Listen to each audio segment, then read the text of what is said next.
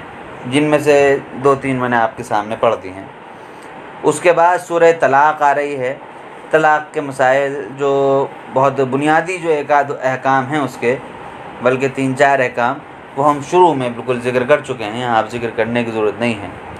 پہلے رکوع میں نے اس وقت کچھ کتابوں کی طرف بھی رہنمائی کی تھی۔ پہلے رکوع میں، اس میں بھی 2 رکوع ہیں، مدنی صورت ہے۔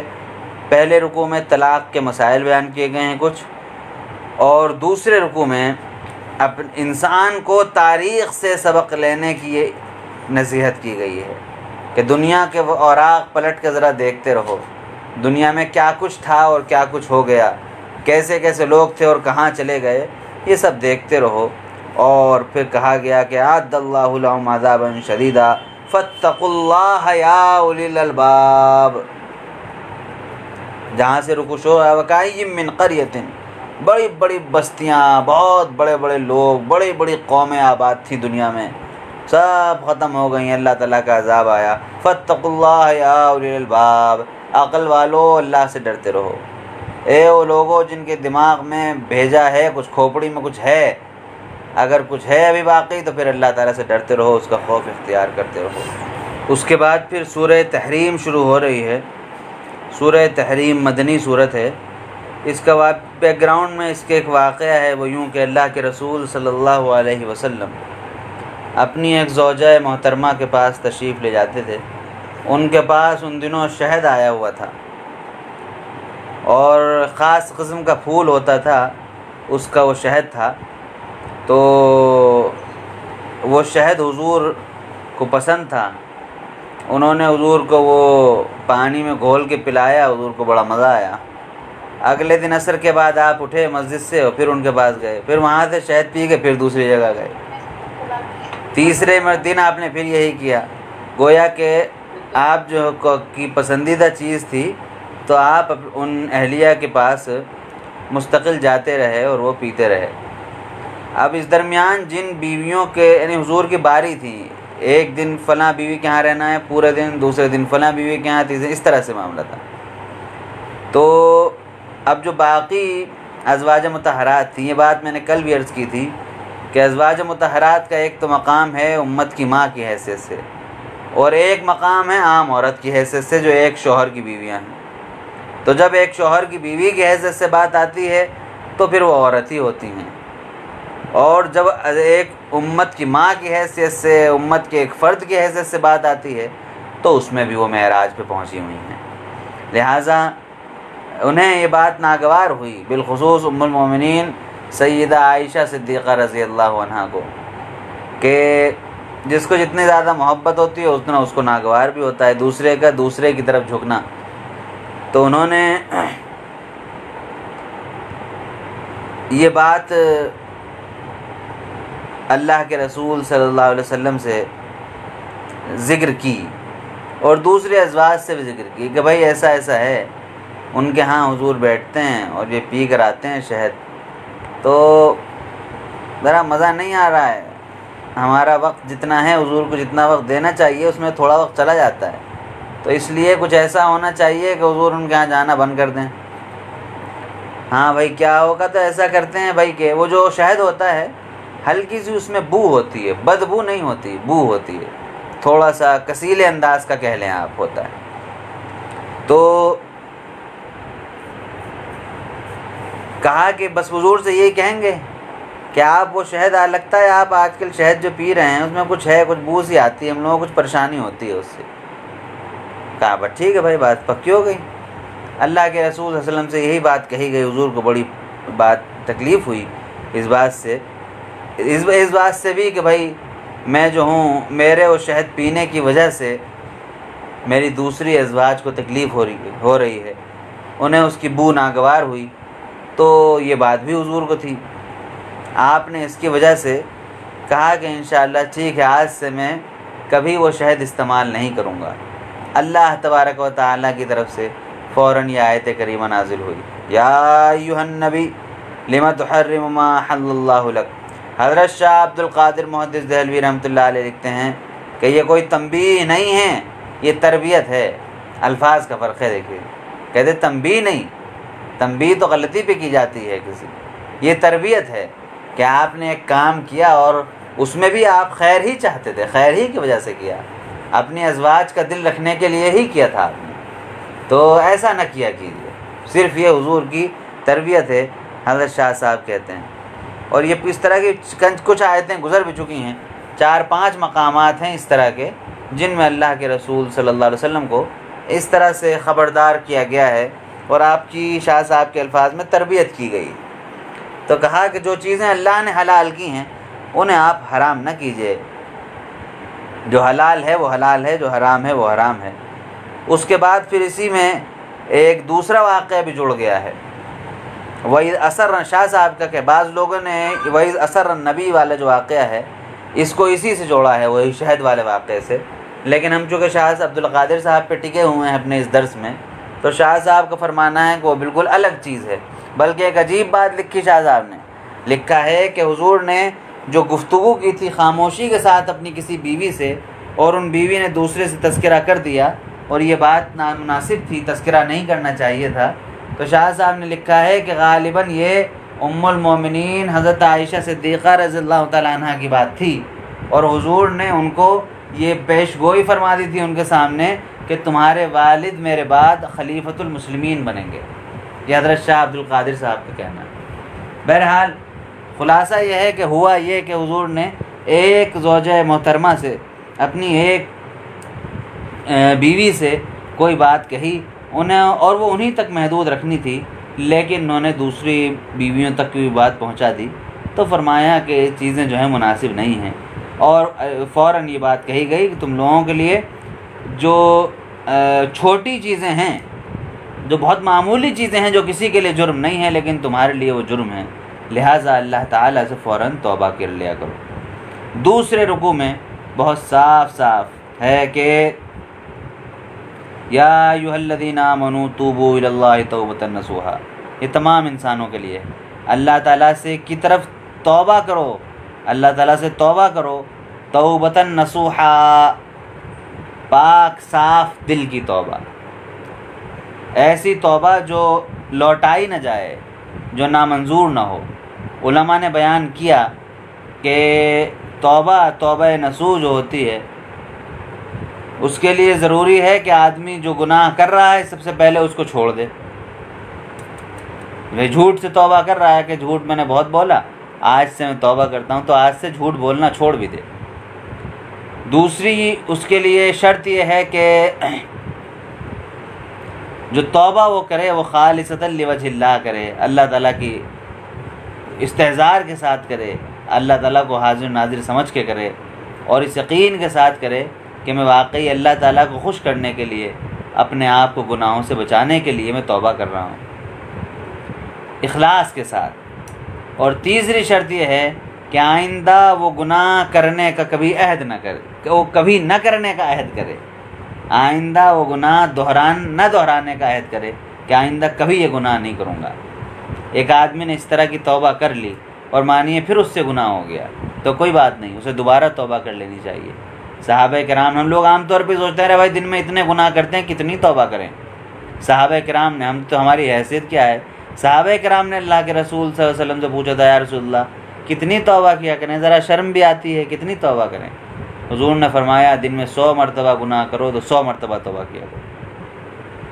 اپنے بارے میں ارشاد فرمایا کہ میں اللہ تعالیٰ سے 70 مرتبہ، ایک روایت میں 100 مرتبہ اللہ تعالیٰ سے گناہوں کی معافی مانگتا ہوں، استغفار کرتا ہوں، حالانکہ حضور کے گناہ نہیں ہوتے تھے، آپ معصوم عن الخطا تھے، گناہوں سے پاک تھے، اگلے پچھلے سب گناہ معاف تھے۔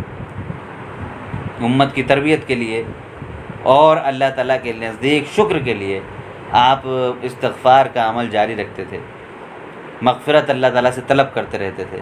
تو حضور نے یہ بات جب فرمائی ہے، صحابہ کرام سے فرمائی ہے، تو ہم اور آپ کو پھر شرمانے کی کیا ضرورت ہے؟ ہمیں اور آپ کو تو مستقل پھر توبہ کرتے ہی رہنا چاہیے۔ اس کے بعد پھر دوسری نصیحت، بلکہ ان کو چھوڑ دیں، یہاں پر ایک خاص بات یہ ہے اس دوسرے رکوع میں کہ 4 عورتوں کی مثال پیش کی گئی ہے۔ آپ میں جو خواتین ہیں اس وقت سامعین میں سے، وہ اس رکوع کو نوٹ کر لیں اور اس کو ضرور پڑھیں۔ سورہ ملک کے آخر میں، یعنی دوسرے رکوع جو ہے، آیت نمبر 10 سے لے کر آخر تک، یعنی آیت نمبر 12 تک، آیت نمبر 10، 11، 12، یہ 3 آیتیں جو خواتین ہیں ان کو ضرور دیکھنی چاہیے۔ 4 عورتوں کی مثال پیش کی گئی ہے۔ ایک تو حضرت نوح کی بیوی جو طوفان میں ڈوب گئی، ایک حضرت لوط کی بیوی جو عذاب کا شکار ہوئی، حالانکہ دونوں کیسی مقدس نبیوں کی بیویاں تھیں، اس کے باوجود یہ رشتہ داری کام نہیں آئی، بلکہ ان کے نصیب میں بربادی مقدر تھی، ان کی مثال دی گئی۔ 2 عورتوں کی مثال دی گئی، ایک فرعون کی بیوی، اتنا خراب آدمی اس سرزمین پر تھا جو یہ کہتا تھا کہ بھائی میں خدا ہوں، مجھے خدا مانو، اس کی بیوی اللہ تبارک و تعالیٰ کے نزدیک محترم اور معزز اور پیاری بن گئی۔ اور اسی طرح سے حضرت مریم علیہ السلام کی شان تو خیر الگ ہی ہے۔ تو ان تمام خواتین کی مثال دے کر تمام دنیا کی عورتوں کو کہا گیا ہے کہ ان چاروں کا اسوہ اپنے نمونہ سامنے رکھو اور پھر خود فیصلہ کر لو کہ کس کی پیروی کرنی ہے کس کی پیروی نہیں کرنی ہے۔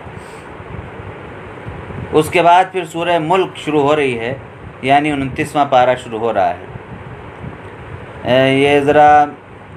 ارادہ میرا یہ ہے آج کہ اگر آج پورا ہم نہیں کر سکے، طبیعت ذرا تھوڑی ڈھیلی ہے، تو 29ویں پارے ہی پر رک جائیں گے اور آخری پارہ اگر موقع نہ ہوا تو کل پڑھیں گے، کل دوپہر یا کل رات میں۔ اب تو تقریباً یقین ہی رکھیے کہ کل آپ کو پرسوں بھی روزہ رکھنا ہی ہے، 30 روزے کرنے ہی، تو کل کی رات بھی انشاءاللہ پھر ملے گی۔ اگر نہیں ہوتا ایسا تو کل دوپہر میں بھی ہم لوگ بیٹھ سکتے ہیں آدھے پون گھنٹے کے لیے۔ تو سورہ ملک یہاں سے شروع ہو رہی ہے، سورہ یعنی 29واں پارہ شروع ہو رہا ہے، اور یہ مکی صورت آ گئی۔ پھر اللہ تبارک و تعالیٰ نے پہلے رکوع میں، بلکہ پوری ہی صورت یہ پوری صورت اللہ تبارک و تعالیٰ کی قدرت کے تذکرے پر مشتمل ہے کہ اللہ تعالیٰ نے کیا بنایا، کس طرح بنایا۔ بہت ہی عجیب و غریب صورت ہے یہ اپنے مفہوم کے لحاظ سے، معانی کے لحاظ سے،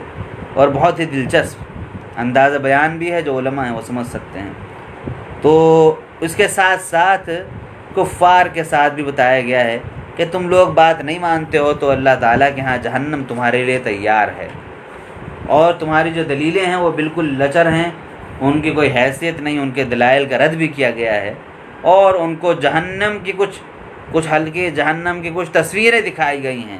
کہ اگر بات نہیں مانو گے تو یہ دیکھ لو، اور یہ اللہ تعالیٰ نے تمہارے لیے عذاب تیار کر رکھا ہے۔ میں نے عرض کیا کہ پوری کی پوری صورت قدرت الہی پر ہی مشتمل ہے۔ یہ جو باتیں میں نے عرض کی ہیں کفار وغیرہ کی، یہ ضمناً آ جاتی ہیں کہیں کہیں، حقیقت میں اگر آپ دیکھیں گے تو اس پوری صورت میں اللہ تبارک و تعالیٰ کی قدرت چلتی رہے گی۔ بلکہ جہاں جنت اور دوزخ کا بھی تذکرہ ہے وہاں پر بھی انداز بیان اس طرح ہے، ایسا ہے کہ اس سے اللہ تعالیٰ کی قدرت ہی سامنے آتی ہے۔ اس کے بعد پھر سورہ قلم آ جاتی ہے، نون والقلم وما یسطرون۔ آپ جانتے ہیں کہ کل سورہ رحمان جہاں سے ہم نے پڑھی تو الرحمن علم القرآن، اس کے بعد پھر آگے بیان کی تعریف کی گئی کہ انسان کو ہم نے اپنی بات ظاہر کرنا سکھائی، بولنا سکھایا، یعنی ہم نے زبان سکھائی اس کو، زبان۔ اور یہاں پر ہے کہ قلم، آخری پارے میں آئیں گے اقرأ بسم ربک الذی خلق، پڑھو۔ پڑھنے کا مطلب صرف اسٹڈی نہیں بلکہ علم حاصل کرنے کی بات ہے۔ پتہ چلا کہ علم جو حاصل کیا جائے گا اس کے لیے قلم کی بھی ضرورت ہے، آدمی کو زبان کی بھی ضرورت ہے، دونوں چیزوں کی ضرورت ہے۔ اور علم کی پورے علم کی بھی، اور قلم کی بھی، اور زبان کی بھی، ان تمام چیزوں کی اہمیت قرآن کریم نے بہت وضاحت کے ساتھ بیان فرمائی ہے۔ امت مسلمہ کی بدقسمتی یہ ہے کہ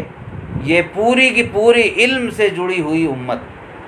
اور وہ امت جس کی بیس، جس کی بنیاد، جس کی فاؤنڈیشن علم پر ہے، تعلیم پر ہے، پڑھائی پہ ہے، قلم پہ ہے، زبان پہ ہے، ان چیزوں پر جس کی بنیاد ہے، وہ امت تعلیم کے لحاظ سے دلتوں سے ہی پیچھے ہے۔ ہندوستان میں دلتوں سے بھی پچھڑی ہوئی نظر آ رہی ہے۔ یہ بہت بڑا سانحہ، بہت بڑا سانحہ، اور یاد رکھیے یہ امت کا سانحہ نہیں ہے صرف، یہ پوری انسانیت کا سانحہ ہے، کیونکہ ہم گئے تو ہمارے ساتھ ساتھ پوری دنیا جائے گی۔ میں نے عرض کیا تھا اس سے پہلے کہ مسلمان اور میں، آپ، ہم سب امت محمدیہ، یہ اس کائنات کے لیے نمک کی حیثیت رکھتے ہیں۔ اگر ہم نہیں ہیں تو اس کائنات میں رنگ نہیں ہے، اس کائنات میں نمک نہیں ہے، اس کائنات میں مزہ نہیں ہے۔ ہم ہیں تو اس کائنات میں رنگ ہے اور مزہ ہے اور سب کچھ ہے، لیکن مسئلہ یہ ہے آدمی سمجھے تو پھر وہ اپنی اہمیت بھی سمجھتا ہے، ساری باتیں ہوتی ہیں۔ تو بہرحال یہاں پر قلم کی تعریف کی گئی، اور یہاں پر ایک آیت چھوٹی سی آ رہی ہے جس میں اللہ کے رسول صلی اللہ علیہ وسلم کے اخلاق کی تعریف کی گئی ہے۔ وَإِنَّكَ لَعَلَىٰ خُلُقٍ عَظِيمٍ، آپ بڑے اونچے اخلاق کے مالک ہیں، آپ بڑے اچھے، بڑے پیارے اخلاق والے ہیں۔ اور ظاہر بات ہے حضور کے اخلاق کے بارے میں کیا کہا جائے، پوری کتابیں حضور کے اخلاق پر لکھی گئی ہیں، اس میں تفصیل جو ہے تو پورا ایک سمندر ہے، اس میں آدمی کہاں تک بیان کرتا رہے گا۔ تو سورہ قلم میں اللہ کے رسول صلی اللہ علیہ وسلم کو ذاتی طور پر حضور کو نصیحتیں کی گئی ہیں کہ آپ ان لوگوں کی باتیں نہ مانا کیجیے، ان لوگوں کی تکلیف پہنچانے سے دل نہ چھوٹا کیا کیجیے۔ کفار کی بدخلقی کا تذکرہ ہے کہ اس طرح کی حرکتیں کرتے ہیں، کیا کیا کرتے ہیں۔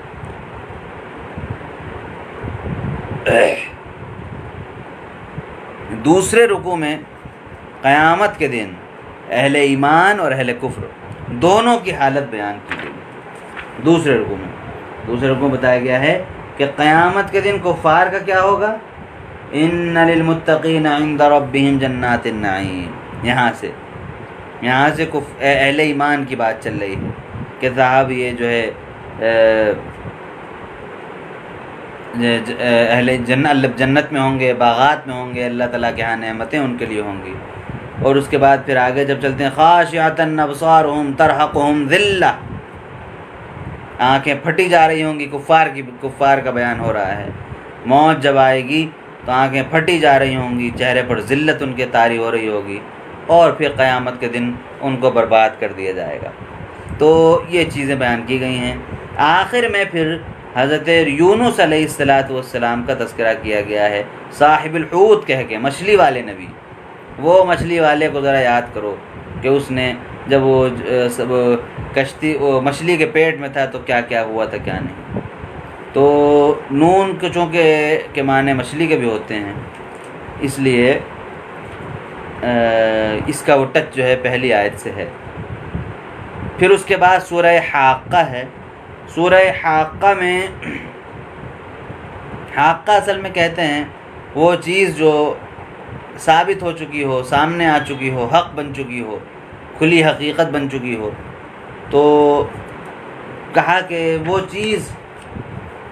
جو ثابت ہونے والی ہے، یعنی قیامت، اللہ تعالیٰ کا عذاب، دنیاوی عذاب، یا پھر وہ عذاب جو کہ قیامت کے دن پوری کائنات کو اپنی لپیٹ میں لے لے گا، اس کو حاقہ کہا گیا ہے۔ کہا کہ ذرا دیکھو عاد و سمود کو دیکھو، قوم سمود کو بھی دیکھو، قوم عاد کو بھی دیکھو، اور اس کے بعد پھر فرعون کو بھی دیکھو، یہ سب کس طرح سے ایک جھٹکے میں برباد کر دیے گئے اور ادھر سے ادھر پہنچا دیے گئے۔ ان کی حالت تم لوگوں کو دیکھنی چاہیے کہ ان کے اوپر کیا کیا معاملہ ہوا اور کس طرح سے ان لوگوں کو برباد کر کے رکھ دیا گیا۔ تو اس کے بعد پھر دوسرے رکوع میں اللہ کے رسول صلی اللہ علیہ وسلم کے لیے یہ جو پہلا رکوع ہے اس کا ذرا لمبا ہے، تقریباً 3 صفحے کا ہے، بلکہ 2.5 صفحے کہہ لیجئے، 2.5 صفحے کا ہے۔ اور اس پورے رکوع میں آپ دیکھیں گے کہ 2 صفحے، معاف کیجیے گا،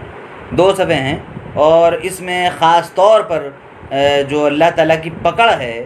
اور بالخصوص عذاب الہی کا تذکرہ، بہت ہی چھوٹی چھوٹی آیتیں لیکن بہت ہی آدمی کو لرزا دینے والی آیتیں ہیں۔ اس کے بعد پھر دوسرے رکوع میں اللہ کے رسول صلی اللہ علیہ وسلم کی تائید کی جا رہی ہے کہ جو رسول تمہارے پاس آئے ہیں، تمہارے دماغ خراب ہو گیا ہے، تمہاری عقل پہ پتھر پڑ گئے ہیں، تم میں سے کوئی کہتا ہے کہ شاعر ہیں، کوئی کہتا ہے کاہن ہیں، کوئی کچھ کہتا ہے، کوئی کچھ کہتا ہے، کوئی کچھ کہتا ہے، حالانکہ یہ سب نہیں ہیں، اللہ کے معزز اور محترم نبی ہیں، آخری نبی ہیں۔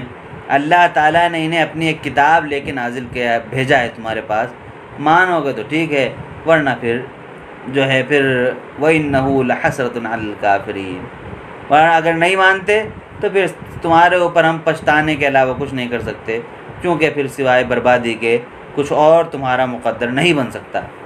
اس کے بعد سورہ معارج آ رہی ہے، سَأَلَ سَائِلٌ بِعَذَابٍ وَاقِعٍ، اللہ کے رسول صلی اللہ علیہ وسلم سے آ کر کہتا بھائی کب آئے گا عذاب، ذرا لاؤ تو، تم کہہ رہے تھے قیامت آئے گا، قیامت آئے گی کبھی، کب آئے گی قیامت، کیا ہوگا کیا نہیں۔ اس سلسلے میں کہا جا رہا ہے، اللہ تعالیٰ ناراضی کے ساتھ ارشاد فرما رہا ہے کہ عذاب، پکڑنے والے عذاب، واقع ہونے والے عذاب کے بارے میں پوچھتے ہیں، کب آئے گا، کیا ہوگا، کیسے ہوگا۔ یاد رکھو کہ جب آئے گا تو پھر ہٹایا نہیں جائے گا، پھر بلبلا کے رہ جاؤ گے، پھر تڑپ کے رہ جاؤ گے، پھر برباد ہو جاؤ گے، پھر کچھ کر نہیں سکو گے۔ اور آگے اس میں آپ دیکھیں گے یوم تکون السماء کالمہل، آسمان ایسا لگ رہا ہوگا جیسے کہ تانبے کو پگھلا دیا گیا ہو، موٹی کوئی ٹھوس چیز جو پگھلا دی جائے، اس طرح تمہیں آسمان نظر آئے گا۔ پہاڑ ایسا لگ رہا ہوگا جیسا وہ آپ نے دیکھا ہوگا کپڑا وغیرہ، اونی کپڑا جب جل جاتا ہے کس طرح ہو جاتا ہے، اس طرح کی کیفیت اس کی ہو گئی ہوگی۔ بڑے بڑے پہاڑ، اور کوئی کسی کو پوچھنے والا نہیں ہوگا، ساری دوستیں یاریاں سب ختم ہو چکی ہوں گی، اور کوئی میاں بیوی بھائی اور یہ سب ایک دوسرے کے ساتھ چھوڑ چکے ہوں گے، صرف اللہ تبارک و تعالیٰ کا معاملہ ہوگا اور اس کے علاوہ کچھ نہیں ہوگا۔ اور پھر کہا کہ جو آگ ہوگی قیامت کی، جہنم کی جو آگ ہوگی، کلا انہا لظیٰ، وہ سلگتی ہوئی، جھلستی ہوئی، تپتی ہوئی ایک آگ تمہیں پکڑ لے گی آ کر، نزاعۃ للشویٰ، اور جو کہ بظاہر تمہارا جسم جلائے گی، سامنے جل رہی ہوگی، لیکن تمہارے اندر تک، کلیجے تک کو بھون کے رکھ دے گی۔ چھوٹی چھوٹی آیتیں ہیں اور بہت ہی دل دہلا دینے والی آیتیں ہیں۔ تو اس طرح سے بہت ساری چیزیں پھر بتائی گئی ہیں، اور کہا گیا ہے کہ ہاں اللہ تعالیٰ کے عذاب سے کون لوگ بچیں گے؟ وہ لوگ بچیں گے جو نمازوں کی پابندی کرنے والے ہیں، وہ لوگ بچیں گے جو مال میں، اپنے مال و دولت میں حق رکھتے ہیں، حق سمجھتے ہیں، غریبوں کا، دوسروں کا حق سمجھتے ہیں، خرچ کرتے ہیں، جو مانگنے والے ہیں، جو غریب ہیں، محروم ہیں، ان کے لیے بھی اپنے مال میں سے صدقہ نکالتے رہتے ہیں۔ تو یہ لوگ جو ہوں گے قیامت کے دن بچیں گے، باقی سب کے لیے بربادی ہی بربادی ہوگی۔ اس کے بعد پھر دوسرے رکوع میں انہی باتوں کو تھوڑا مزید طول دیا گیا ہے، اور وہ لوگ جو منکرین ہیں، اللہ تعالیٰ کا انکار کرنے والے ہیں، رسول کا، قیامت کا، آخرت کا انکار کرنے والے ہیں، ان کو تنبیہ کی گئی ہے۔ اس کے بعد پھر سورہ نوح آ رہی ہے۔ سورہ نوح کی خاصیت یہ ہے کہ یہ بالخصوص دعوت کا کام کرنے والوں کے لیے بہت اہم ہے، اور پوری امت مسلمہ دعوت والی امت ہے۔ امت مسلمہ کا کام ہی دعوت ہے، امت کے ہر فرد کو داعی ہونا ہی چاہیے، لہٰذا یہ پوری سورت جو ہے اس سلسلے میں بہت ہی دل فریب ہے، بڑی دلکش ہے، بہت اچھے یہ اس کے اندر مفاہیم ہیں، جو اہل زبان ہیں، جو سمجھنے والے ہیں، ان کے لیے اس سورت کے اندر ادب بھی بہت زیادہ پوشیدہ ہے۔ اس پوری سورت میں حضرت نوح علیہ السلام نے کی باتیں بیان کی گئیں۔ بارگاہ رب العزت میں حضرت نوح نے اللہ تعالیٰ سے کس طرح گزارش کی، کیا کیا شکایتیں کی، اور کیا کیا اپنی کارگزاری پیش کی کہ پروردگار میں نے کیا کیا ان لوگوں کے لیے۔ قال رب انی دعوت قومی لیلا ونہارا، پروردگار میں نے اپنی قوم کو دن رات سمجھایا، نہ دن دیکھا نہ رات دیکھا، دن رات ایک کر دیا، میں نے سمجھاتا رہا، لیکن یہ نالائق مجھ سے بھاگتے ہی رہے، کبھی قریب نہیں آئے مجھ سے، یہ ہمیشہ بھاگتے مجھ سے۔ وَإِنِّي کو، اور جب بھی میں ان کو بات سمجھاتا تھا، کبھی کوئی اپنے کان میں انگلی ڈال لیتا تھا، کوئی اپنا منہ چھپا کے بھاگ لیتا تھا، ضد پہ اڑ جاتے تھے، تکبر کرتے تھے، بدتمیزی کرتے تھے، غلط باتیں کرتے تھے، صرف اپنے گھمنڈ کی وجہ سے۔ میں نے ان کو چھپ کر بھی دعوت دی، میں نے ان کو کھلے عام بھی دعوت دی، ہر طرح سے میں نے ان کو دعوت دی۔ میں نے ان سے یہ بھی کہا کہ چلو میری بات نہ مانو، صرف اتنا کر لو کہ اپنے گناہوں کی معافی مانگ لو اللہ تعالیٰ سے، تاکہ مغفرت کے بدلے میں تمہارا دل کھل جائے اور تم پھر اس کے بعد میری بات مان لو۔ انہو کان غفارا، اللہ تعالیٰ بہت معاف فرمانے والا ہے، وہ تمہیں یہ دے گا، یہ دے گا، یہ دے گا، کہ وہ سب چیزیں گنائی گئی ہیں، لیکن بھیا ان کو نہ ماننا تھا اور یہ نہ مانے۔ پھر آگے فرمایا گیا جہاں دوسرا رکوع ہو رہا ہے کہ یہ لوگ میری نافرمانی ہی کرتے گئے اور اپنی دنیا میں مگن رہے، آل اولاد میں، مال دولت میں مگن رہے، اور ایک سے ایک چال چلتے رہے، اور پھر یہ سب چیزیں اپنے خداؤں کا بھی حوالہ دیتے رہے، سب چیزیں ہوتی رہیں۔ اور پھر اللہ تبارک و تعالیٰ سے حضرت نوح نے کہا، اے پروردگار، کئی چیزیں میں نے چھوڑ دی ہیں، رب لا تذر علی الارض من الکافرین دیارا، اے پروردگار اس زمین پر کفار میں سے کسی کا ایک گھر بھی نہ چھوڑو، کوئی ایک گھر بھی ایسا نہ چھوڑو اس زمین پر جس میں تیرے ساتھ کفر کیا جائے، چونکہ کفر ہے ہی ایسی گندی چیز۔ یہ یاد رکھیے کہ یہ بات بھی کوئی نبی ہی کہہ سکتا ہے جس کے اوپر کفر کی قباحت، کفر کی گندگی واضح ہوگی۔ ہم اور آپ کفر کے ماحول میں رہتے ہمارے دماغ سے کفر کی گندگی نکل جاتی ہے۔ اگر ہم کسی ایسے ملک میں رہیں جہاں اسلامی نظام ہو، بدقسمتی سے دنیا میں اس وقت کہیں اسلامی نظام نہیں ہے۔ اگر کہیں اسلامی نظام ہو ہم وہاں رہیں جہاں شرک کی بو نہ ہو، کفر کی بدبو نہ ہو، یہ تمام چیزیں جہاں پر نہ ہو تو شاید ہم تھوڑا سا اندازہ لگا لیں، لیکن ہم تب بھی انبیاء کے برابر کا اندازہ نہیں لگا سکتے، کیونکہ انبیاء کا دل جس طرح کا پاک ہوتا ہے اور بالکل صاف شفاف آئینے جیسا ہوتا ہے، ہم اپنا دل ویسا تو نہیں کر سکتے۔ اس لیے حضرت نوح نے یہ دعا کی، پروردگار یعنی اگر اس سرزمین پر ایک گھر بھی ایسا ہو جہاں کفر ہو رہا ہو تو پھر تجھے حق ہے کہ تو اس زمین کو برباد کر دے، چونکہ کفر اتنی خطرناک چیز ہے، اتنی گندی، اتنی نجاست والی چیز ہے، لہٰذا لا تذر علی الارض من الکافرین دیارا، اے پروردگار تو زمین پر کوئی ایک کافروں کا میں سے کسی کا بھی کوئی گھر نہ چھوڑ، اگر تو نے چھوڑا تو یہ وائرس ہے کرونا کی طرح پھیلتا چلا جائے گا، ایک ہے یا آہستہ آہستہ 1 سے 2، 2 سے 4، 4 سے 8 یہ بڑھتا چلا جائے گا اور یہ پھر پوری دنیا میں گندگی پھیل جائے گی۔ اس لیے پروردگار ایسا نہ کر، رب اغفر لی، اے پروردگار میری مغفرت فرما، میرے والدین کی مغفرت فرما،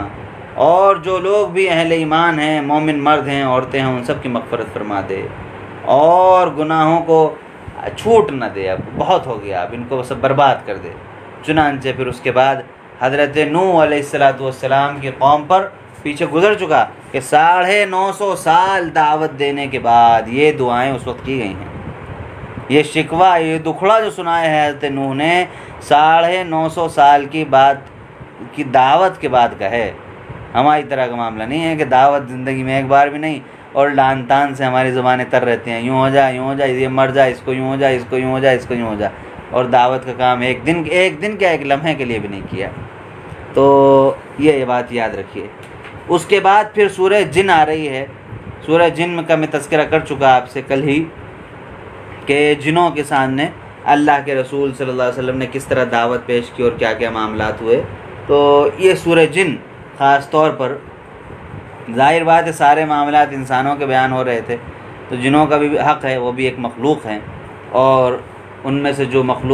لوگ اچھے ہیں، اللہ تعالیٰ کی اطاعت کرنے والے ہیں، فرما برداری کرنے والے ہیں، وہ بالکل ہمارے ہاں کے اولیاء، صلحاء اور بزرگان دین کی طرح ہیں۔ تو اس لیے ایک مکمل صورت جنوں کے نام سے نازل کی گئی، اور اس میں وہ ایک تو وہی واقعہ جو میں نے عرض کیا تھا آپ سے کل کہ اللہ کے رسول صلی اللہ علیہ وسلم قرآن پڑھ رہے تھے اور ان لوگوں نے سنا، پھر جا کے ڈسکس کیا، پھر حضور کے سے ان لوگوں کی گفتگو ہوئی۔ اللہ کے رسول صلی اللہ علیہ وسلم سے کئی مرتبہ جنوں کے درمیان جانا ثابت ہے۔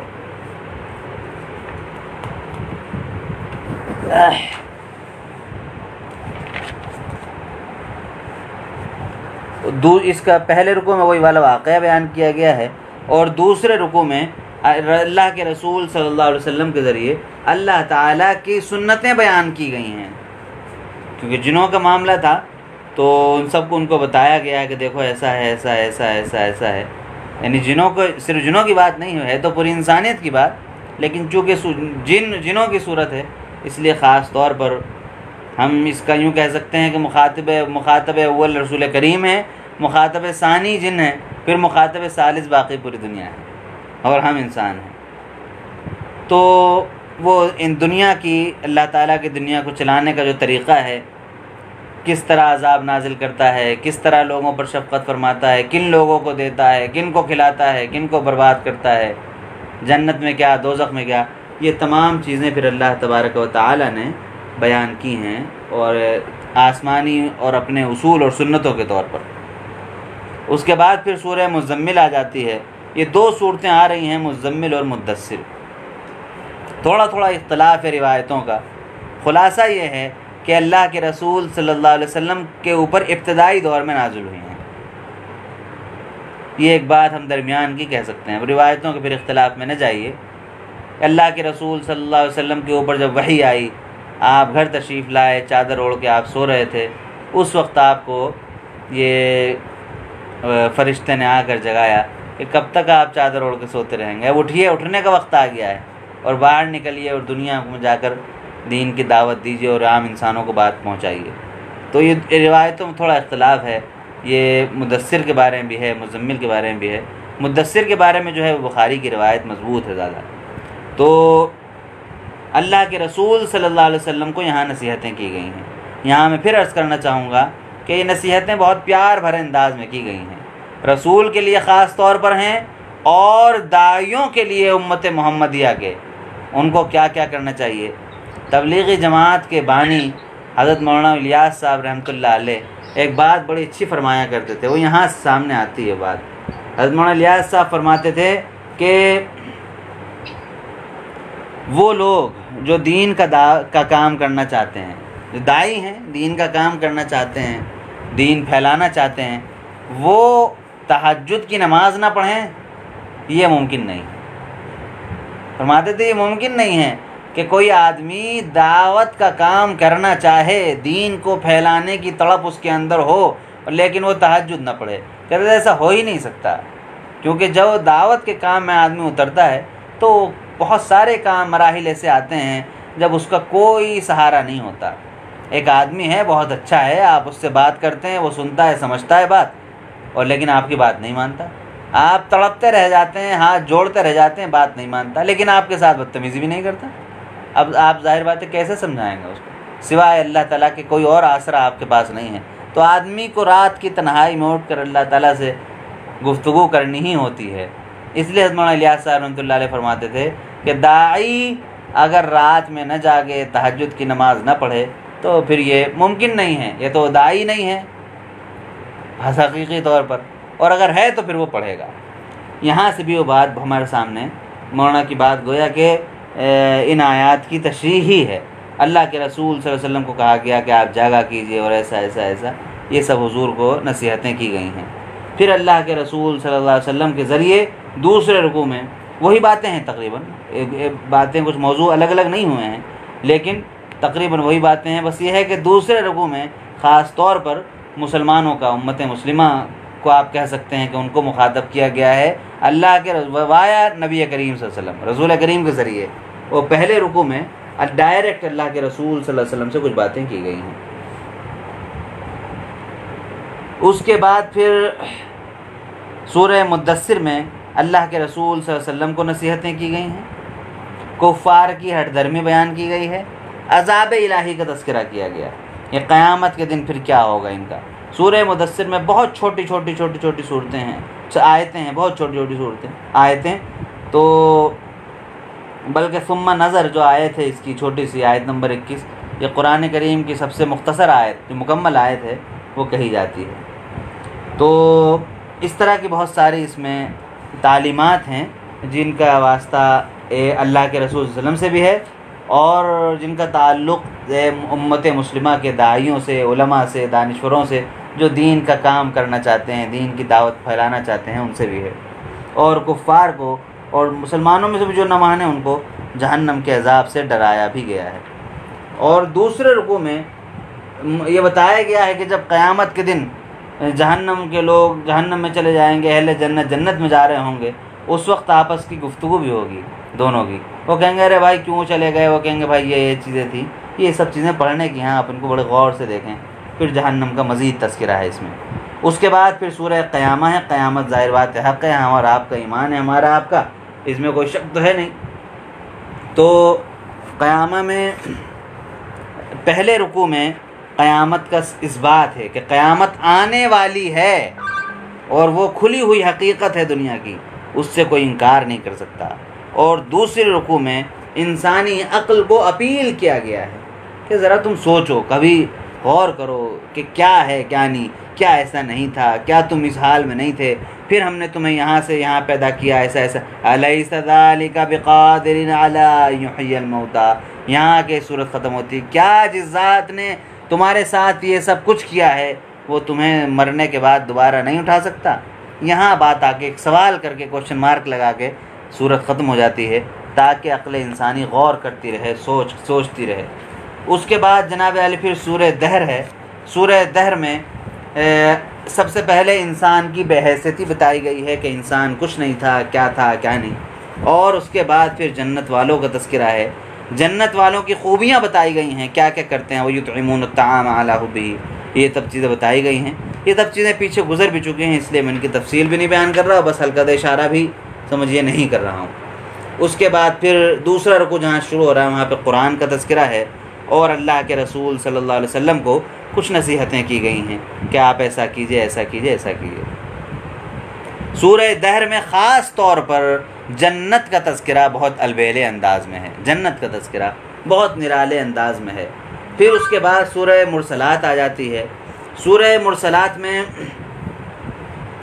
پہلے رکوع میں اللہ تبارک و تعالیٰ کی عظمت کا بیان ہے کہ اللہ تعالیٰ نے دنیا میں کیا کیا کیا، کس کس طرح پیدا کیا دنیا کو، اور دنیا کا نظام کس طرح چل رہا ہے، انسان کن کن مرحلوں سے ہوتا ہوا آیا، جیا اور پھر مرا اور اب مرے گا اور پھر ایسا ہوگا۔ جو نہیں مانتے ہیں ان کے لیے جہنم ہے، جہنم کا نقشہ اس میں بہت ہی عجیب انداز سے کھینچا گیا ہے۔ انہا ترمی بشرر کالقصر، چنگاریاں ہوں گی اتنی بڑی بڑی جیسے پورے پورے محل ہوں، اتنے بڑی بڑی آگ کی لپٹیں ہوں گی، اور ایسا لگ رہا ہوگا تم کو جیسے عرب والوں کو خاص طور جیسے تم اونٹ کو دیکھتے ہو حیرانی کے ساتھ، جو پیلے اونٹ ہوتے ہیں اتنی بڑی بڑی چنگاریاں، اتنے بڑے بڑے اس کے اندر شعلے بھڑک رہے ہوں گے۔ یہ سب باتیں بیان کر کے تمام انسانوں کو بلکہ ڈرایا گیا ہے۔ اور اس کے بعد پھر یہ صورت آ کر ختم ہو جاتی ہے۔ اس میں ایک آیت خاص طور پر ہے، جس طرح کل سورہ رحمان میں فَبِأَيِّ آلَاءِ رَبِّكُمَا تُكَذِّبَانِ بار بار آئی تھی، یہاں پر ایک آیت آ رہی ہے وَيْلٌ يَوْمَئِذٍ لِّلْمُكَذِّبِينَ، آج بربادی ہے جھٹلانے والوں کے لیے، بربادی ہے جھٹلانے والوں کے لیے۔ اب یہ آپ اس پوری صورت کو پڑھتے جائیے اور اس میں جو کچھ بتایا گیا ہے کیا کیا پریشانیاں ہوں گی جزاکم اللہ خیر۔ السلام علیکم ورحمۃ اللہ وبرکاتہ۔